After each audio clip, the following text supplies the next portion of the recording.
Catherine Sorensen. I'm Elizabeth Cardez. Welcome to the Firewalker Podcast. The Firewalker Podcast is a place where we can all share our stories. Not all stories always have happy endings or feel good. Lots of the stories that have shaped us to who we are haven't been good. I need to drink wine. So, here we are, talking about our stories. And welcome along. Yes. Cheers. Absolutely. What do we got today here? Oh, we got a bunch today. Yeah? Yeah. Want to start with the check-in? Yeah.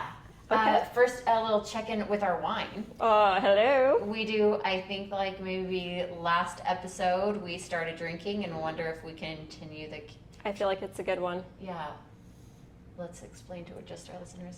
It's got Snoop Dogg on the bottle. It's called 19 Crimes. Swear this is not a fucking advertisement. I wish. Let me send you our routing number. We saw somebody buying it at the grocery store ahead of us, and I'm like, oh my god, I have to go back and get that. So, I don't know. It's not great, but it's got Snoop Dogg on the bottle. And not only on the bottle, but come to find out. On the cork, too. On the cork. We don't know where we put the cork. It's over there somewhere. Yeah, Snoop Dogg. It's a 2-for-1. Two Oh, Snoops. right? 2 Snoops for one bottle. That's right. So we pre-gamed with a little Snoop music. Yes, we did. We did. So anyway, Yes. how you feeling? What's going on? I feel good. Good, Yes. good day. Lots of feelings. But I do have a share. Okay. Yeah. So last night I went to my friend's puppy yoga party farm. Oh, Oh God. you said yoga, but you didn't say puppy yoga. Yes, her dogs had a litter of 11 puppies, and they're really fluffy. I freaking forgot what they're called, but they're herding dogs. Yes. The fluffiest things I've ever seen. They're like little balls of like puppy fluff heaven. Australian Shepherds? No, they were No. shepherds. I know, it's what Okay. you've got. I know, I was going to say, I can I get one? Oh, they're so cute. So the event was outside. We did some yoga under the stars. We had, oh my gosh, like doing yoga with like puppy kisses. Like I came home from that with like dog smell Oh, I'm everywhere. sure. It was amazing. And my little Bruce dog, my golden doodle, was a little bent, Oh, for sure. but it was amazing. I've only been to Okay. goat yoga. Oh, that's so. I've always wanted to go. It's right across from my old house. Oh, Yeah. I But know the lady that runs that. I feel like I would rather do puppy yoga. Yeah, we should have her on here. Tell us all about her goat yoga. Perfect. Yeah.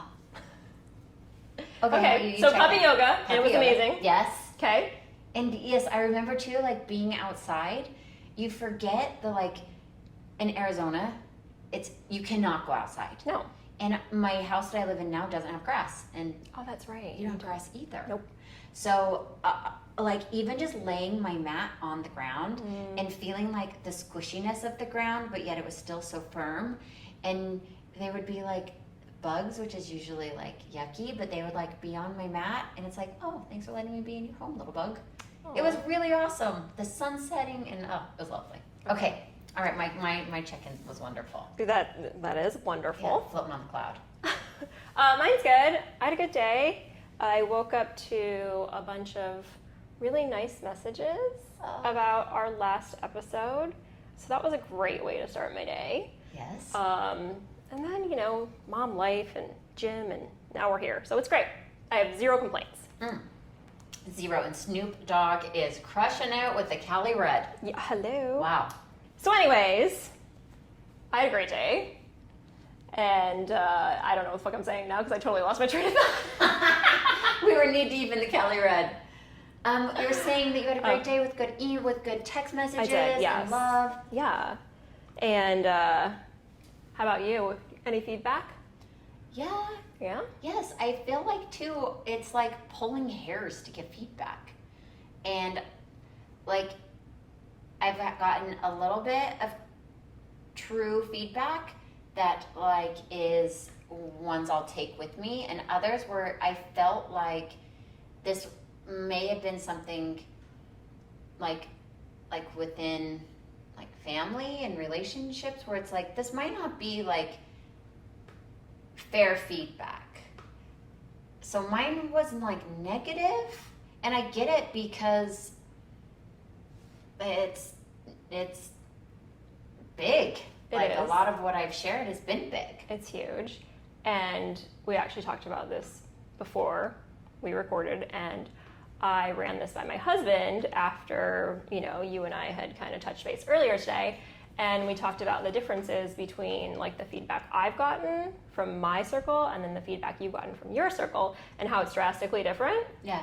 I've gotten one negative thing, and it was about the shitty audio quality. Which, still bear with us. Yes, man. it's coming, okay? Yeah, So then like I started thinking, okay, well, does that mean I'm surrounded by people who aren't willing to like tell me what they really think and feel? Am I surrounded by fake people that are just telling me what they think I want to hear? yeah. Or are they maybe telling me the truth, and maybe they are thinking it's awesome or happy for us or whatever, but the divide was just so great that it was really hard for me to wrap my head around it. So my husband said something that was really, I think, interesting and possibly quite accurate, and he said that a lot of your circle, your family especially, they haven't heard a lot of these things that we are talking about. They haven't heard any. Right. None. So to them, these are like bombs being thrown in their face. So they're probably going into listening, thinking one thing, and then they're coming out of it probably thinking a whole lot of new thoughts. Yeah. Whereas I think my friends will probably be surprised by some of the things I say, but I do think over the last couple of years I've been more vocal about my stances on things and my thoughts on things.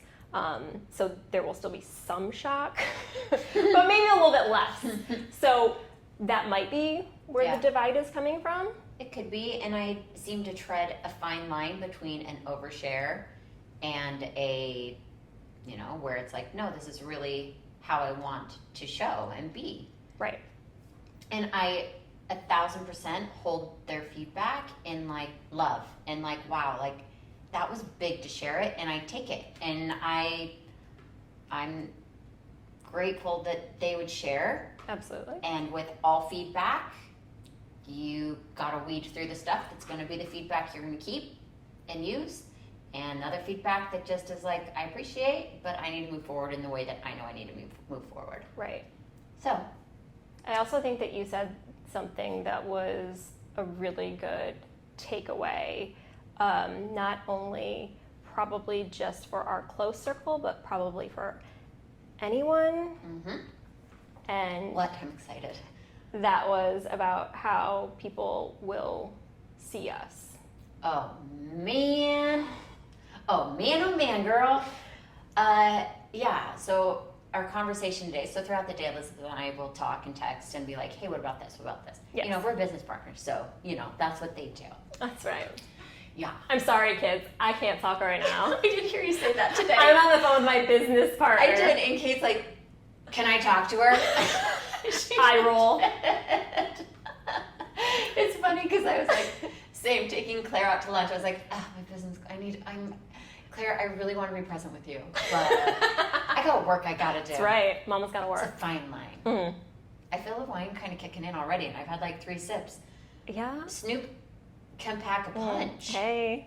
Oh, hey. Did you really expect anything less, though? No, I didn't. Although, like, I'm kind of disappointed that I didn't open it and it wasn't actually, like, gin and juice. Like, how fun would that have been in a wine bottle? But whatever. Or babe, what's the song where he says, like, a joint as thick as a thumb or something yeah, like I don't that? think, I think there's 0 THC, Oh.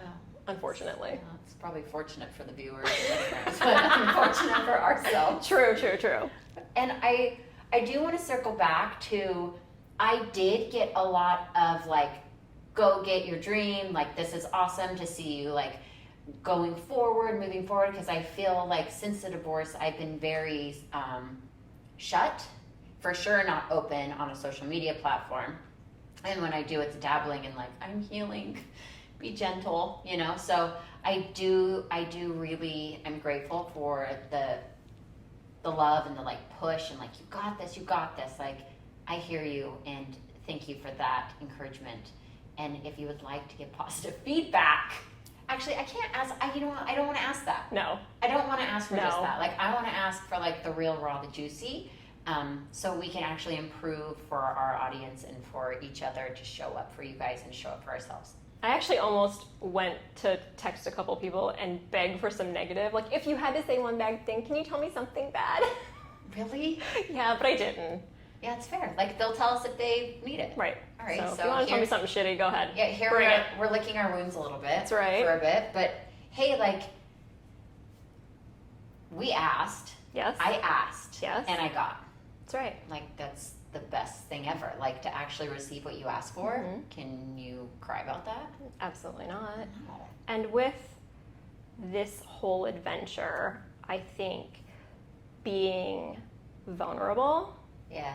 is Ooh. the key to... Well, that's what we're asking. Right. To not only our success, but to make it relatable. And if just one person relates to one thing that we say, like, that's fucking awesome.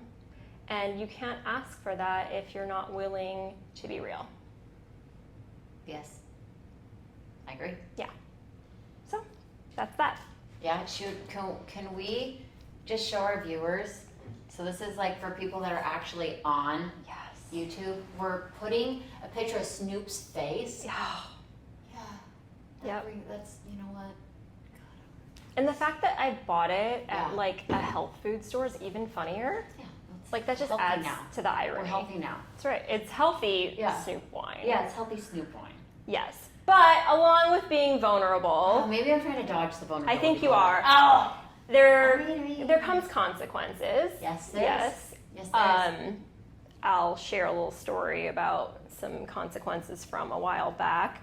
I'm quite vocal on my social media with my ideas and my stances on things and my feelings on topics that aren't really considered appropriate all of the time for a nice little mom of three.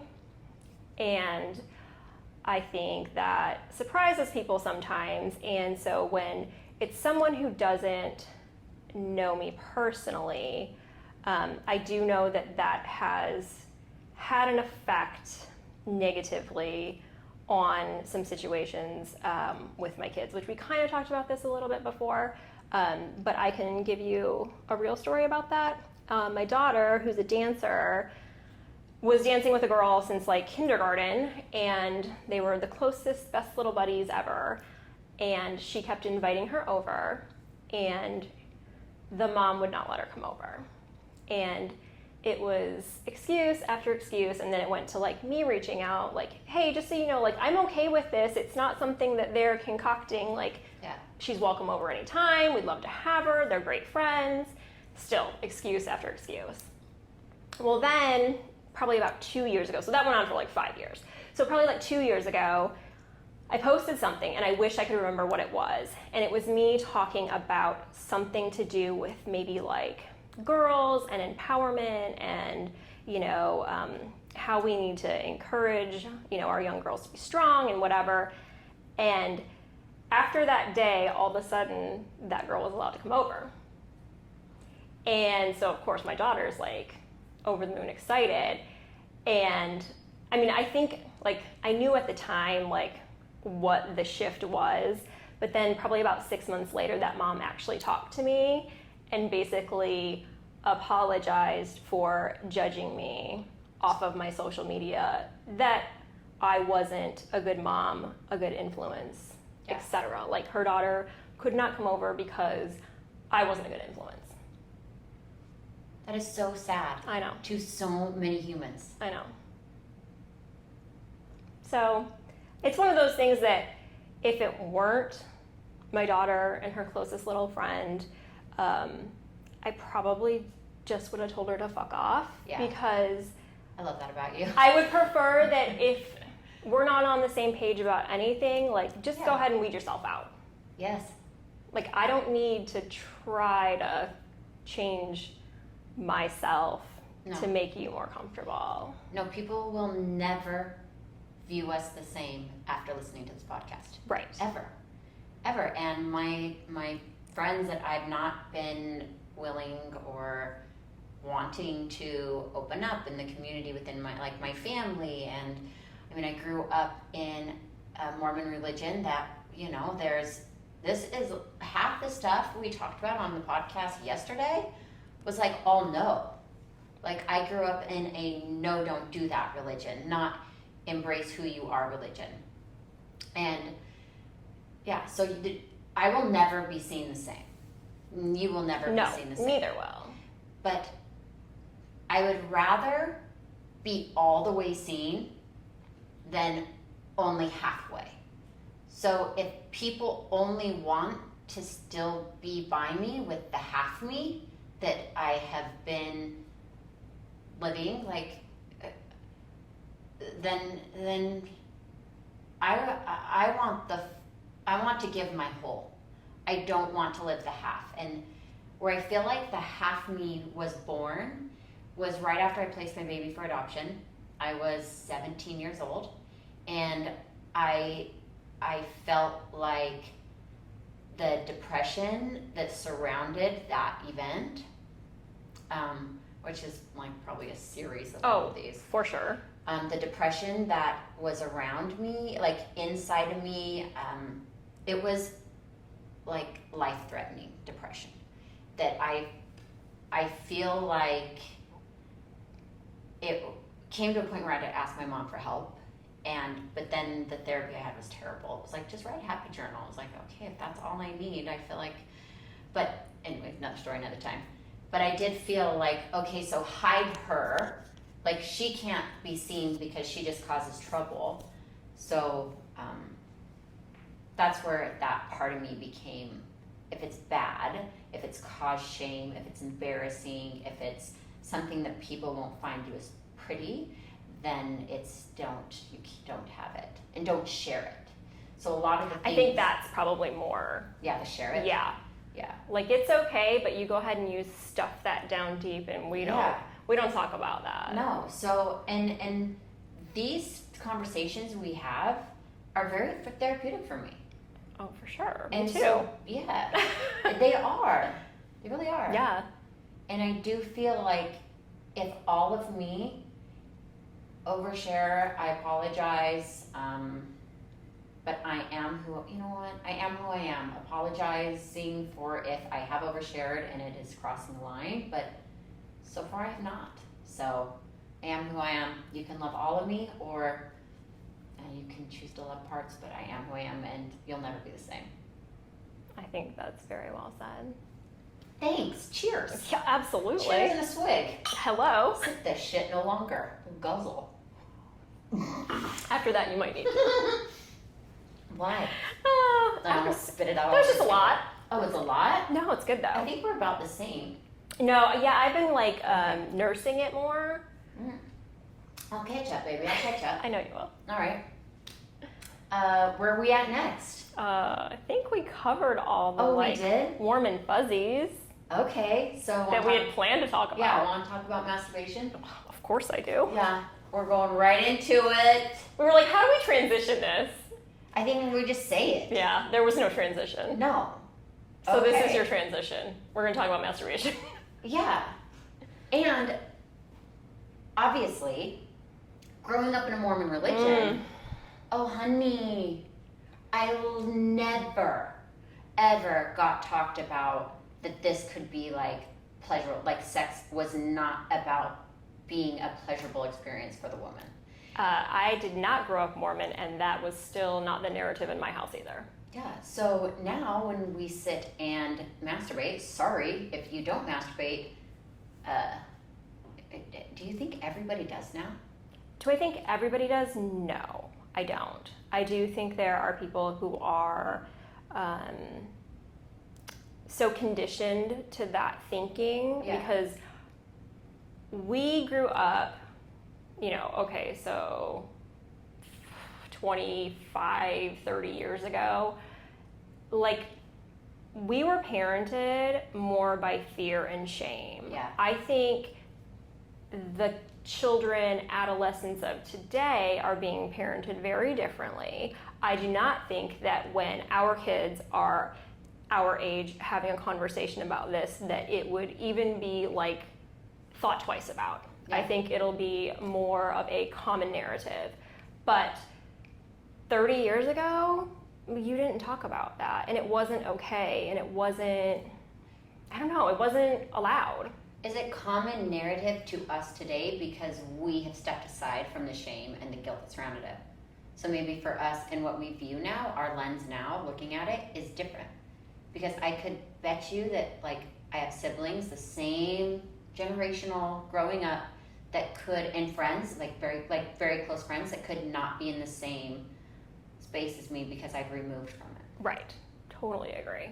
But I agree with it's going to be hopefully praying to like why, like right, that it will become more broad. And I would like to share why this showed up for me today. Please do, because I'm Yeah? sure everyone else is wondering too. They're like, wow, where they just took How a did this? big step up. We weren't just looking for a shock factor. No, this we was weren't. actually Yeah. like an organic conversation today. Yeah, it really was. It was a business call. It was. Hello. How'd your business calls go?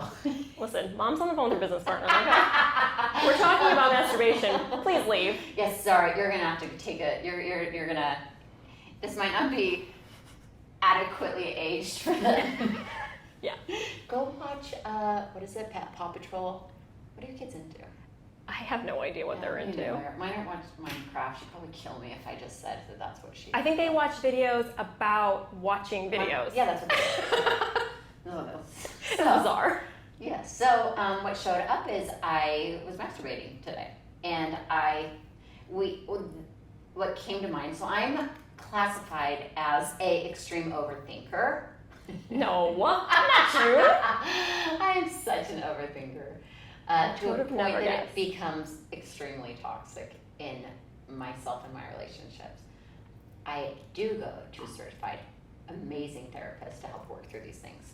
So, which, real quick side note, that's Yes. another thing yes, that our parents would have never yeah, said. they wouldn't admit it to that. A therapist, that was like the worst thing you could fucking do. Yeah. And now people are like, guess what my therapist said? Yeah. Oh my god, this is the best session. Okay, but wait, and before we talk about my like day, my morning enjoying Stress release. myself.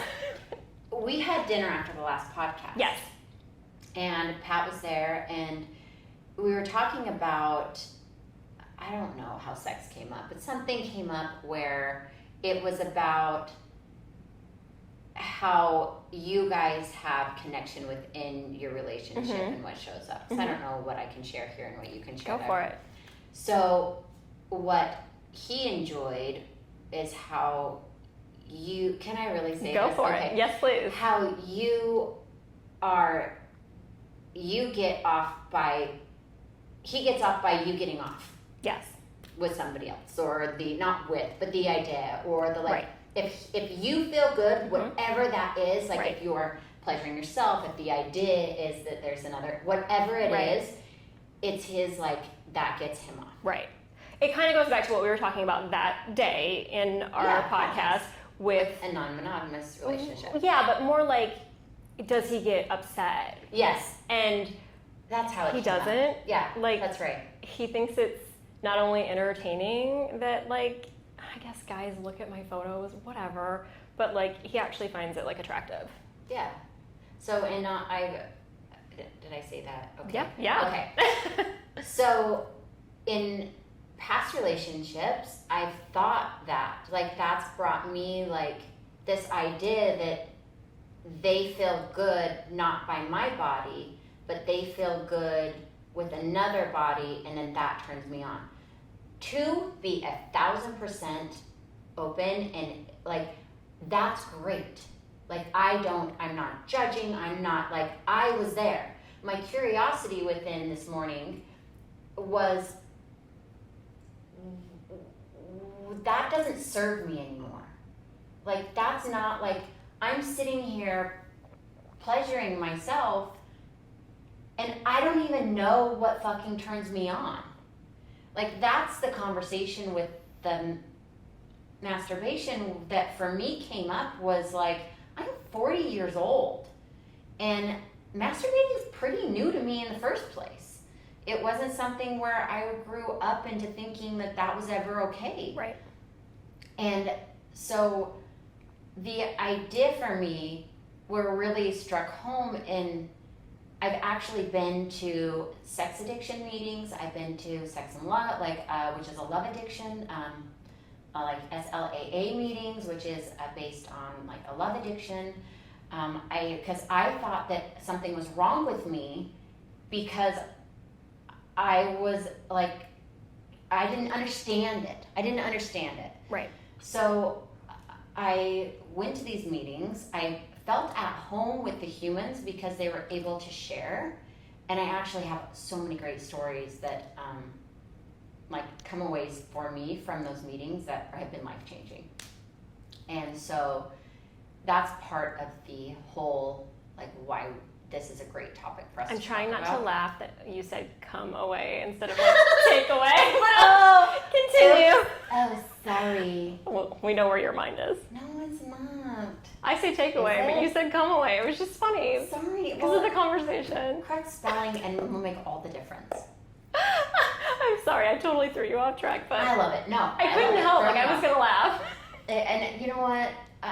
That's what she said joke or That's right. come joke will get me anytime. So thank God for the come away. I'm actually just gonna start saying that now. Let's not. Okay, so I talked for a long time right there. So that was the what I want to talk about with you too is like that's my bit on masturbating where I would like to be is this idea between like this doesn't serve me anymore. I would like to explore and become part of me, and part of it is literally how the fuck do we do that as moms? Like I get every other weekend where my kids are gone, so that could happen. And you know, a night during the week, or like, but I share. They want to come stay in bed with me and be in my I share bathrooms. Like I don't have this like time to just explore myself. I have not created the time to just explore myself. So that's where I'm at. Where are you at with it? So I didn't really embrace it until I had moved out of my parents' house. Again, the whole shame and, you know, not thinking it was okay. Plus the whole Catholic school thing. Yeah, If you take Catholic school sex ed, you are going straight to hell. Like, do not pass go, straight to hell if you touch yourself. Is that real? Oh, it's now I don't know if the stance has changed. That was late 90s. But it was definitely pounded into our heads that that was a no-no, and that was not okay, and that was not acceptable. And I can circle back to another thing that kind of goes with that here in a second. So, like, when I was younger, did I, like, touch myself? Yes, but then did I feel bad about it and stop? Absolutely. So then once I moved out when I was 18. I got my first apartment, and my roommate and I were like, let's go to a sex store. And so we thought we were like badass, right? So we go to a sex store that now is laughable to me. Like if I think it's like in a grocery store. so cheesy, like terrible. It was like going down the condom aisle at the KY aisle. And like I bought a vibrator, and it was, I can't even believe like I paid money for this thing. It was like literally just like a plastic like stick. And then like you turned the bottom to like turn it up or down, and then it had sleeves that went over it to like change the like aesthetic of it. So like, did you want like some like bumps on it? Did you want it smooth? Like, yes. So anyway, like attach or something so it didn't get lost forever. How does this work? it was pretty tight. Like you had to jam that fucker in there. All right, that seems safe. Safety. Safety first. Again, if I think back to it, like I don't know how I didn't like electrocute myself and die. I remember changing the batteries. It was all like corroded and shit in there. Whatever. Anyways, and I bought, we called it the snowman. It was like a butt plug. and it was shaped like a snowman, so we call it the Oh snowman. my gosh, there's so much in this life. And yeah, so that was a whole nother story with like people seeing it in my shower or whatever. I wouldn't even know what it is. I probably well, now I would, but I'd be like, that's weird. What is that? I'm not gonna lie, the snowman was like pretty low key. Yeah. It wasn't like a like jeweled like porn butt plug. Like That's the other thing. Like with porn, I felt so guilty. Like today, like maybe porn will be viewed differently for me after I had that moment where I was able to connect. So it will be. I've never seen a porn butt plug. You haven't? No. Oh girl. I know, I'm telling you, like We're gonna be on Pornhub when we're done here. Maybe if I'm comfortable enough. If not, I am not. No, we were FaceTiming, and I showed you in my drawer. That is true, but that was not Pornhub. That was not porn. It's because. But it was a jeweled butt plug. Yes, that was a jeweled butt plug, and it comes inside. Yeah, like 3 can't different, even. small, medium, large. I still am ready for you to send me the order form. Oh, No, not right now. when we're done. Okay. So, anyways, that was like my first like experience with like allowing myself to be like, okay, like you're not going to grow hair on the backs of your hands. Oh, that was a Catholic thing. Are you serious? Yeah, you would grow. They said you would get like hairy palms or whatever. I swear, I'm not kidding you. And I let myself kind of like, I don't know, walk down that path, and Well, we're force fed it. I thought it was fucking awesome. Oh wait, the path of hairy hands? No, of masturbating. Oh yes, okay. Yeah. That sounds much more reasonable. So then, to go back to the shame, I was like kind of finding my groove with it, and I was like, I accepted it, I was good with it. And then one night my mom ended up sleeping over at my house, at my apartment, and she slept in my room. And she comes out in the morning with a vibrator in her hand. What is this I found in your bed? Is she mad? Oh, she was livid. Yes. She was very angry. Like, again, that was not okay in my household. And even though I was 18, maybe 19 by then, no, I was 19 by then, it still was like I was in trouble for it and I was bad. Wow. I know. There is thick shaming Oh, around this subject. beyond. Yes. Yeah. So then, okay, like whatever, I got married. Actually, let me reverse. So I had a boyfriend in college before I was married, and he also shamed me about it. Are you serious? Yes, he was very insecure with the idea that I would want something beyond him. And he was not okay with it. So he would shame me basically out of masturbating because it bothered him and it threatened his masculinity. Oh my God. Yeah. To think like that we are so self-centered lots of times. To think that like what you do is like, do you know if Right. that makes sense? Like, Yeah. wow, like that's like affecting him. Right. Like his identity is Mhm. that you may not have any other thing, Right. but yet was he satisfying you in any of those ways? Okay. Okay. No. Oh no! I was gonna say, all right, fine. He could be No. justified. I think that that's probably where the problem came into play, is because I think he knew that we were not really sexually compatible. Yeah. So that probably increased his insecurities about it. And I don't know, maybe he felt replaced by the made in China plastic vibrator. That could be like something. Yeah. Like that could be part of for like our male viewers, like and listeners, and also females, that like possibility within your relationship that there is that. I do know, I have talked to friends who have said like their husband or boyfriend or significant other, whatever, are uncomfortable with the idea of like bringing toys into the bedroom because again, they feel like, I don't know, maybe they're competing with this toy or it's threatening them in some way, and so therefore like that is off limits in their sex life. Yeah, there are times in past relationships that I would like masturbate in the day and wish that I would have been brave enough to call and been like, do you want to be part of this? Because I did have shame around it, and I did have this like mind you, like I did go to SA and I did go to SLA thinking that I had a problem. And in reality, I didn't. I struggle with codependency, as do a lot of humans alive. And the bottom root of a lot of those addictions is your codependency. You just have that fulfillment in one of those lines. So like codependency and alcoholic, you know, reaches out to alcohol or stuff like.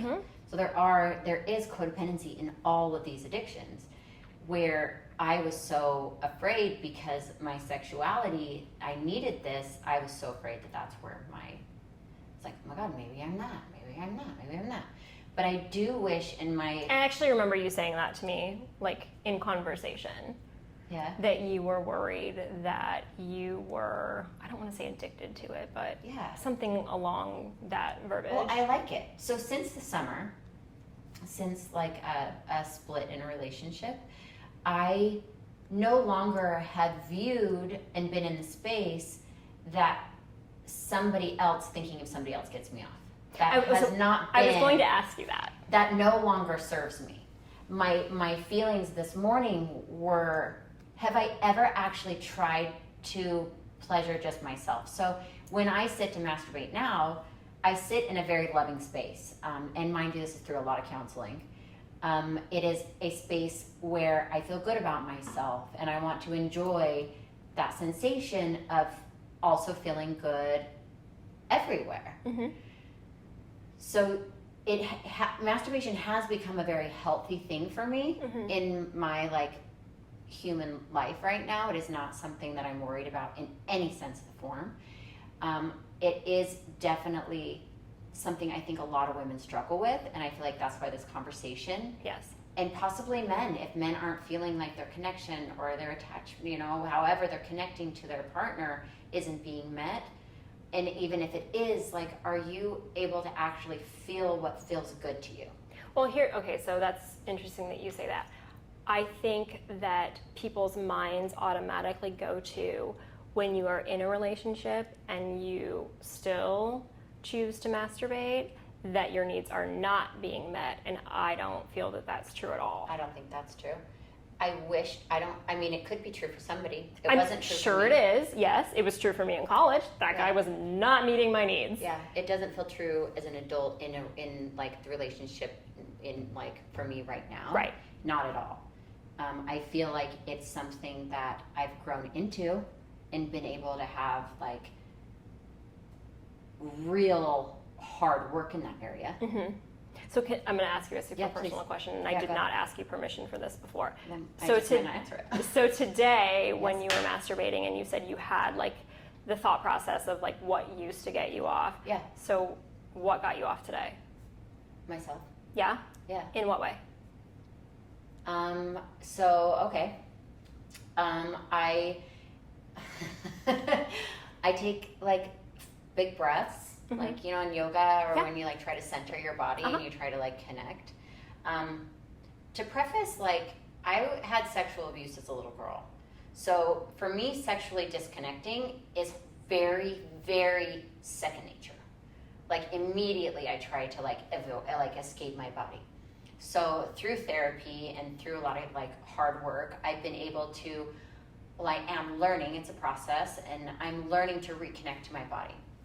So when I do masturbate, I'll like make sure that I'm centered and grounded, and I actually prefer like a hard, like rather than on the bed, I like a harder surface because I can feel more grounded. Okay. So I do try to like connect to myself and then enjoy it, but I haven't actually enjoyed with other things other than just a vibrator, and I just go like, it can take me 13 seconds. So where I sat today in the process was like, what would it be like if I didn't, like, what else feels good? Or how does one safely explore themselves? And again, like this could be where a professional comes in and talks about this, because I have piles of books to read on the subject that I've just haven't, whether I don't know time or whatever. We all know Corona gave us plenty of extra time Sure that I did not read those books, but I am in the work. So I don't know if I have any answers for anybody, but I know that's where I'm at. So you go. How about you when you masturbate? So my husband used to ask me what do you think about, or what do you look at? He's very visual. I am not visual. He could not wrap his head around the fact that I never needed to look at anything or even really run scenarios in my head. It was very just all business. I didn't need anything to Shocker. Not me. Shocker. I might overthink, but you give Elizabeth all a business freaking chart, and she's like, I need 13 seconds. That's right. Yeah. Because I want to be able to plot that on my chart. Anyways, so he could not wrap his head around the fact that I really needed nothing. It was straight physical for me, which we'll talk about more later. But I am just, it is what it is for me.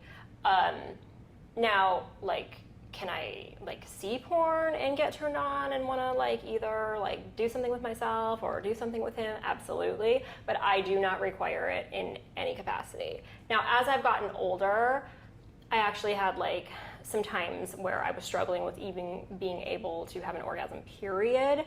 And that was hard for me.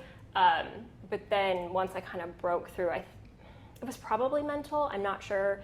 I was also on a lot of medication that was probably interfering. That's another thing. Yeah, so that was definitely probably holding me up as well. But then once I got over that part of my life, I realized that I still didn't really require any outside stimulation or even really anything mental. However, I have noticed that I focus on I guess I'm very aware of my body at the time. I kind of focus on, oh wow, my calves are flexed, because I'm tense, or my toes are curled, and once my head is there, I'm good and done. That's it. Wow. That's all it requires. But yeah, there's no I don't need mental stimulation or visual stimulation. Do you feel as I have not explored my body, do you feel that's been part of your journey? What, that I have explored my body? Have or haven't, whatever that side of it is. It's come in waves for me over time. Sometimes it was very top of mind, and girl, I was on it multiple times a day. And then there were times where I would just forget about it for a long period of time and then be like, holy shit. I haven't had an orgasm in a while. What the fuck's going on here? Whether it be again, from medication or whatever. But I just think that as you get older and you allow yourself to kind of free yourself from the things that we were conditioned to think, it's wrong and it's bad and it's shameful and, you should only be receiving that from your husband or your partner or whatever. When I really shed all of that, I think is when I allowed myself to be more aware of my own body. So I'm not going to say that I don't require anything anymore. I think I require maybe just focusing on myself in that moment. Might be narcissistic, I'm not sure. No, I think that's my whole life was conditioned to remove myself from the situation. Right.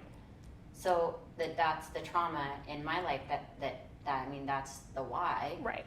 And so now it's reconnecting. It is not narcissistic to be here I am and I feel my body. You're fucking enjoying something that's supposed to feel good to you. Right. And it's not just about your vagina. No. It's about your whole body. Yeah, it's not just about what they feel like. Right. I had conversations with one of my daughters that was oh, it's not how I feel during sex, it's how he feels. And I almost fell off of the bed. I was are you... I could not believe the work I've been doing was so front of mind, right? And it's oh, my boyfriend, is it good for you? She's no. I'm wait, what? Like, it can be. Like, it can be Absolutely. very good for you. Right. And I think that's another big difference between like the narrative that we were like grown up and raised with versus how, at least I can say for myself, I speak to my kids about sex. Yeah. It's not just about a boy or making a boy happy.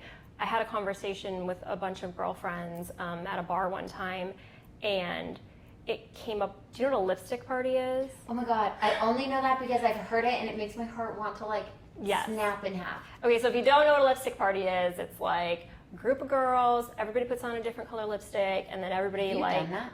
Absolutely not. Okay, sorry, I'm jumping the story here. I'm sorry, I'm sorry. No, I have not.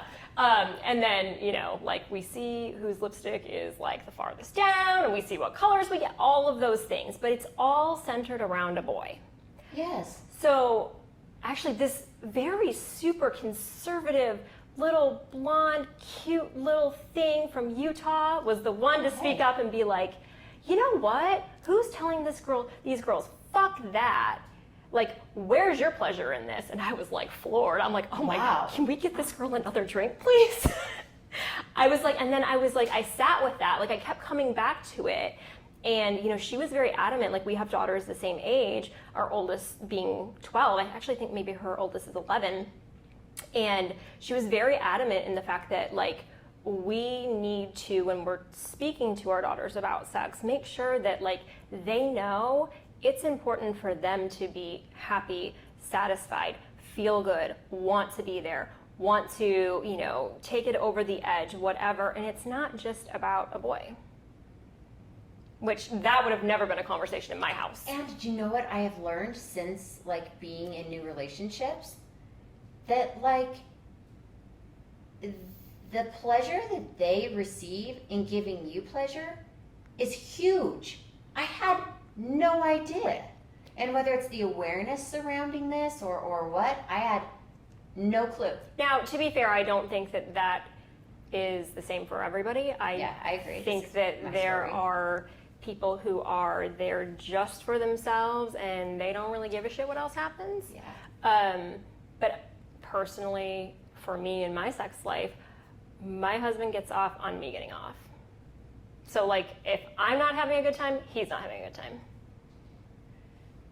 Yeah, I think that goes both ways for both partners. Yeah. And I do feel like, to be fair, in previous relationships that I was in such a trauma cycle of disattachment in my body, I could have been oblivious to really the pleasure between the two of us, to be fair.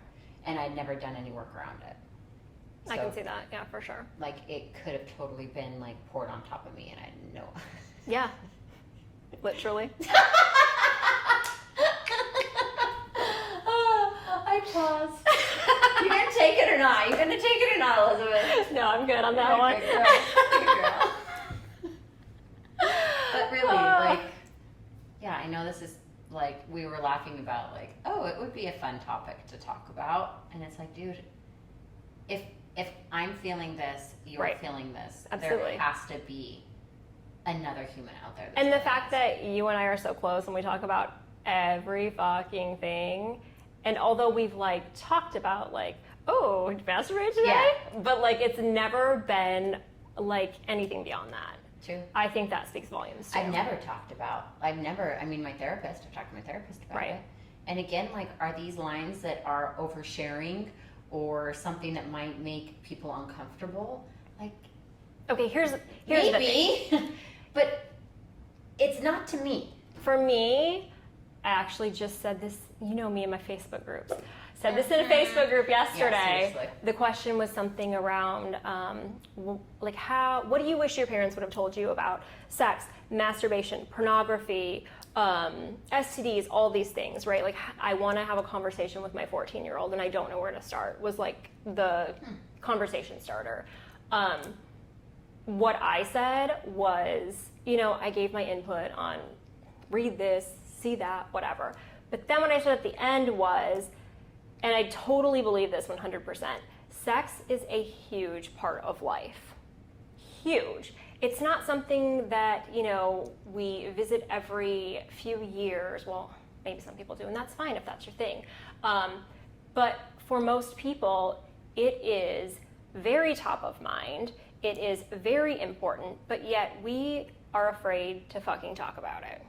How can we talk about every other thing that bothers us, bugs us, we bitch to our coworkers, whatever, but yet something that takes up so much space and rent in our brain, we are afraid to speak about. Like, it's mind-blowing to me.